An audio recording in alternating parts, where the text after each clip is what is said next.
Hello everyone. In today's video, I'm going to teach you how you can add multiple images to your design, or whatever you're creating. Adding multiple images and elements makes your design look more professional and visually appealing. To do this, go to the Elements tab on the left side and search for Frames. You can find the Frames section here, under Film and Photo. There, you'll see multiple grid options with different frames.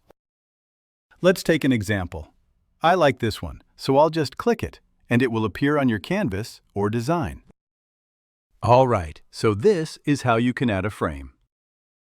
After that, if you want to add your own images to it, go to Uploads and upload files from your computer. Once uploaded, the images will appear here. Just drag and drop them onto the frame. In this way, you can easily add your own images. If you want to use an image from the Canva library, just go to Elements and search for whatever image you want, like Director or anything else.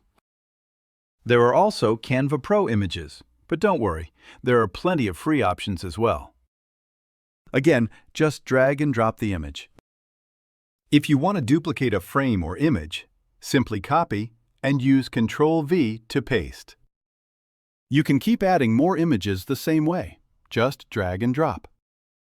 If you want to add text, go to the Text section and use the design tools to customize it.